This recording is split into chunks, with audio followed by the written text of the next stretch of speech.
사랑하는 새나 친구들 반갑습니다. 수요일 말씀을 함께 나눌 신현민 전도사입니다. 여러분 시 좋아하세요? 저는 도종환 시인의 흔들리지 않고 피는 꽃이 어디 있으랴 라는 시를 참 좋아합니다. 아름다운 꽃들은 모두 흔들리면서 줄기를 곧게 내리고 비에 젖으며 꽃잎을 따뜻하게 피운다는 내용입니다.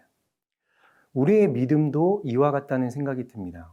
오늘 살펴볼 주제는 기대가 낳은 의심입니다. 함께 본문 말씀 읽어보겠습니다. 오늘의 말씀은 누가복음 7장 18절에서 35절입니다. 요한의 제자들이 모든 소식을 요한에게 알렸습니다. 요한은 제자들 중 두 사람을 불러 주께 보내며 선생님께서 오실 그분이십니까? 아니면 저희가 다른 사람을 기다려야 합니까? 라고 물어보게 했습니다. 그 사람들이 예수께 와서 말했습니다. 세례자 요한이 저희를 보내 물어보라고 했습니다. 선생님께서 오실 그분이십니까? 아니면 저희가 다른 사람을 기다려야 합니까? 바로 그때 예수께서 질병과 고통과 악한 영들에게 시달리는 사람들을 많이 고쳐주시고 보지 못하는 많은 사람들도 볼 수 있게 해주셨습니다. 예수께서 요한이 보낸 사람들에게 대답하셨습니다. 돌아가서 너희가 여기서 보고 들은 것을 요한에게 전하라. 보지 못하는 사람이 다시 보고 다리를 저는 사람이 걷고 나병 환자가 깨끗해지며 듣지 못하는 사람이 듣고 죽은 사람이 살아나고 가난한 사람들에게 복음이 전파된다고 하라. 나로 인해 걸려 넘어지지 않는 사람은 복이 있다. 요한이 보낸 사람들이 떠나자 예수께서는 사람들에게 요한에 대해 말씀을 시작하셨습니다. 너희가 무엇을 보려고 광야에 나갔느냐? 바람에 흔들리는 갈대냐? 그렇지 않으면 무엇을 보려고 나갔느냐? 좋은 옷을 입은 사람이냐? 아니다. 화려한 옷을 입고 사치에 빠져 사는 사람은 왕궁에 있다. 그러면 무엇을 보려고 나갔느냐? 예언자냐? 그렇다. 내가 너희에게 말한다. 요한은 예언자보다 더 위대한 인물이다. 이 사람에 대해 성경에 이렇게 기록됐다. 보라, 내가 내 앞에 내 사자를 보낸다. 그가 내 길을 내 앞서 준비할 것이다. 내가 너희에게 말한다. 여인에게서 난 사람 중에 요한보다 더 큰 사람은 없다. 그러나 하나님 나라에서는 가장 작은 사람이라도 요한보다 더 크다. 요한의 설교를 들은 사람들과 심지어는 세리들도 요한의 세례를 받았고 하나님이 의로우신 분임을 드러냈습니다. 그러나 바리새파 사람들과 율법학자들은 요한에게 세례를 받지 않았고 자기들을 향한 하나님의 계획을 물리쳤습니다. 23절 말씀 함께 읽겠습니다. 나로 인해 걸려 넘어지지 않는 사람은 복이 있다. 여기서 넘어지다라는 말은 돌에 걸려 넘어지는 것을 의미합니다. 이 말씀의 첫 번째 대상은 예수님이 그리스도라는 믿음이 흔들렸던 세례 요한이지만 더 크게는 그리스도를 배척하는 세상의 모든 사람들을 향한 말씀입니다. 그렇다면 세례 요한은 왜 예수님이 그리스도라는 믿음이 흔들렸을까요? 또한 당시 바리새인을 포함한 유대인들 역시 예수님을 배척하고 십자가에 못 박은 이유가 무엇일까요?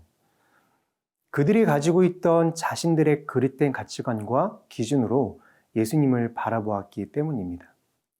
세례 요한은 자기가 그토록 외치던 하나님의 진노와 심판을 기준으로 또 유대인들을 로마의 억압으로부터 구원해줄 세상의 왕과 같은 기준으로 예수님을 바라보고 평가했기 때문에 자신의 기준과 다른 행보를 보이시는 예수님의 모습을 보고 믿음이 흔들리기 시작한 것이죠. 이처럼 신앙생활을 하다 보면 하나님에 대한 의심이 찾아올 때가 있습니다. 바로 개인적인 어려움이 찾아올 때, 그리고 시대가 악해져 하나님을 느낄 수 없을 때입니다. 다시 말하면 뭔가 내가 바라는 대로 하나님께서 응답하지 않으시거나 움직이지 않는다고 느낄 때입니다. 왜 내 아픔을 공감해 주지 않으시지? 왜 이런 힘들고 어려운 상황을 돌아보지 않으시지? 과연 하나님이 계시는 걸까? 이사야는 말합니다. 내 생각은 너희 생각과 다르고 내 길은 너희 길과 다르다. 여호와의 말씀이다. 하늘이 땅보다 높은 것처럼 내 길은 너희 길보다 높고 내 생각은 너희의 생각보다 높다. 아멘. 사랑하는 새나 여러분, 의심이라는 돌뿌리에 걸려 우리의 믿음이 넘어지지 않기를 바랍니다. 우리의 생각보다 더 넓은 하나님의 생각에 내가 바라는 길보다 더 완전한 하나님의 길에 우리의 모든 것을 맡기고 맞춰갈 수 있기를 바랍니다. 의심을 내려놓고 하나님을 온전히 신뢰할 수 있는 오늘 하루가 될 수 있기를 축복합니다.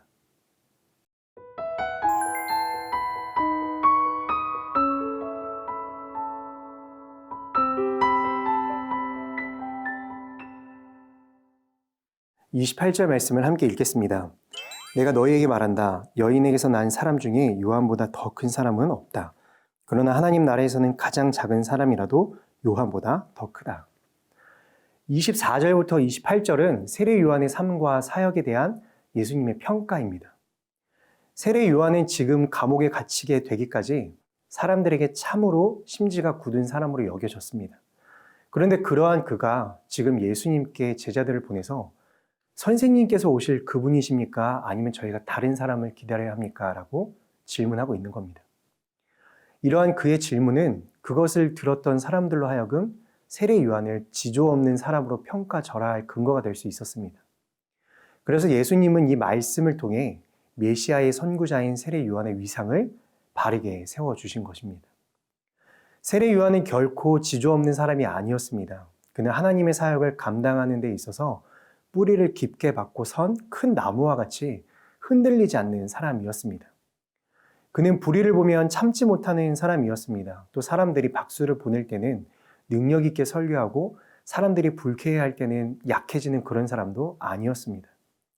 그는 세상의 유혹과 핍박에도 아랑곳하지 않고 오직 하나님의 종으로 자신의 사명만 생각하며 충성되게 하나님을 섬겼던 사람입니다. 그래서 예수님도 세례 요한을 여인에게서 난 사람 중에 가장 큰 사람이라고 칭찬하셨습니다. 사랑하는 새나 여러분, 오늘 그리스도인들이 가져야 할 신앙의 모습과 태도가 바로 세례 요한과 같아야 합니다. 하나님께서 우리에게 원하시는 믿음은 작은 유혹에도 흔들리는 갈대의 믿음이 아니라 세상의 거센 바람에도 흔들리지 않는 굳센 나무와 같은 믿음입니다. 오늘 하루도 우리의 믿음을 흔드는 많은 유혹들이 찾아올 수 있습니다.